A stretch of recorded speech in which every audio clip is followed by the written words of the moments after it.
Task দিব, কিছু assignment দিব, হোমওয়ার্ক দিব, যেটা সে বাসায় করে আবার বাসার থেকেই আমাকে সেন্ড করে দিতে পারে। আমার কি বলে গুগলে অনেক সার্ভিস আছে, আপনারা নিশ্চয়ই জানেন। গুগল ফর্ম আছে, গুগল ক্লাসরুম আছে, কেমন গুগল ডক আছে। এই যে গুগলের যে বহুমাত্রিক যে আজকের সারাদিনের যে ক্লাস, এটাও কিন্তু গুগলেরই।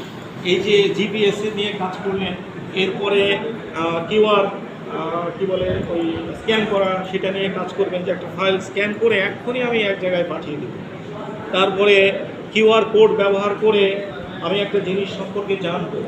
আর গুগল এত স্মার্ট হয়েছে যে আপনার এই যে এটা যেমন এটার যদি কোনো প্রতিষ্ঠান থাকে এখানে, জাস্ট এটা এখানে ধরবো, তাহলে সে আর এই প্রতিষ্ঠানের বৃত্তান্ত আমাকে বলে দেবে, বৃত্তান্ত বলে দেবে, যে কোনো কিছু লিখে গুগলে দিলে বৃত্তান্ত বলে দেবে। তাহলে এটা হচ্ছে আমার এই টেকনোলজি। তাহলে এই যে ত্রিমাত্রিকতা, এই ত্রিমাত্রিকতা যদি আমরা আমাদের যে প্ল্যানিংয়ের মধ্যে রিলেট করতে পারি, তখনই আসলে একটা সুন্দর প্ল্যান হবে এবং সেটা একটা ইফেক্টিভ প্ল্যান হবে। এবং সেটা দিয়ে আমার কাজ করা প্রতিষ্ঠানের যে কী বলে এইমস অ্যান্ড অবজেক্টিভস যা আছে, সেইখানে টার্গেট যা আছে, সেই টার্গেটে পৌঁছার জন্য সেটা ভূমিকা পালন করবে। ঠিক আছে, ধন্যবাদ। আর কি কথা আসলে বেশি হয়ে যাচ্ছে না। ধন্যবাদ স্যার।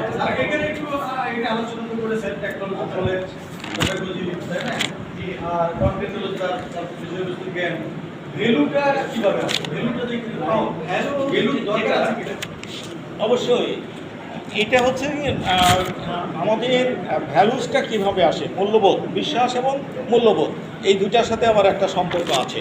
বিশ্বাস হলো যে আমি বিশ্বাস করি যে হাইড্রোজেন আর অক্সিজেন মিলে পানি হয়।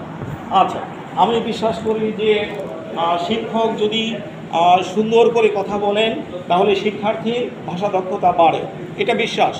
এখন মূল্যবোধ হচ্ছে যে আমি আসলে সুন্দর করে কথা বলি কি না ক্লাসরুমে গিয়ে, নাকি আমার লোকাল ল্যাঙ্গুয়েজটা চলে আসে। আমি লোকাল ল্যাঙ্গুয়েজ অ্যাভয়েড করে আমি সুন্দর করে শিষ্ট ভাষায় আমি কথা বলি কি না। যদি বলি তাহলে এটা হচ্ছে আমার মূল্যবোধ। আর শুধু বিশ্বাস করলেই হবে না, বিশ্বাসের জায়গায় বিশ্বাস থাকবে। আমি বিশ্বাস করি সৃষ্টিকর্তা একজন আছেন, এমন সৃষ্টিকর্তা একজন আছেন, আমাদের নামাজ পড়া উচিত, যে বিশ্বাস করি। মূল্যবোধ হচ্ছে যে আমি আসলে সত্যিকার অর্থে নামাজটা পড়ি কিনা, রুকু সেজদা ঠিক মতো পড়ি কিনা, এটা হচ্ছে মূল্যবোধ। এই যে আমাদের এই স্যার যে বলছেন, এই জন্য বলছেন আর কি, যে আমরা যা যা কথাবার্তা বলি এটা হয়তো বিশ্বাসের অংশ, কিন্তু মূল্যবোধের অংশ তখনই হবে যখন আমি প্র্যাকটিক্যালি জিনিসটা আমার বাস্তব জীবনে এটার অনুশীলন আমি করব, প্রয়োগ যখন আমি করব, অ্যাপ্লিকেশন করব।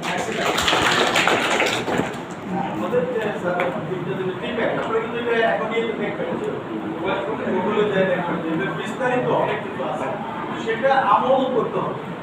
আমল যদি আমরা না করি, যে এখানে আপনারা আসছেন, এখানে আসিয়া কিছু কাজ আপনারা করতেছেন, তাই না, মোবাইল ফোনে কিন্তু সেটা আমাদের একটাই উদ্দেশ্য, আপনারা কোথায় ফিরে যায়, কোথায় করবেন, স্কুলে সেটা বাস্তবায়ন। যদি না হয় তাহলে আমাদের ভ্যালু যেটা সেটা অর্জিত হলো, এগুলোর উপরে কিছু জ্ঞান অর্জিত হইলো, আপনার জ্ঞান ট্রেনিং ভালো লাগলো, কিন্তু আপনারা যাই করেন সর্বোচ্চটা দেওয়ার চেষ্টা করেন। তো ঠিক আছে, আপনাদের ধন্যবাদ। এই যে আমার কি বলে বড় আপা আছে এখানে আর কি, হ্যাঁ, আপনারা জানেন নিশ্চয়ই আমাদের ঝর্ণা আপা, হ্যাঁ, আমার ওয়াইফের বড় বোন, তো কাজেই খুবই কাছের। এই জন্য আপনাদেরকে দাওয়াত দিচ্ছি আর কি, আপনাকে বলছি যে আজকে যাবেন, হ্যাঁ, এই দুই ম্যাডামকে নিয়ে যাবেন, আপনারাও আসবেন বাসায়, আমার বাসার কাছেই চলে গেলে আমি দুধে, আমরা আবার একজনই টাঙ্গাইলের এবং দুজনই আর কি উপরে নিচে থাকি। ও আচ্ছা। তো ঠিক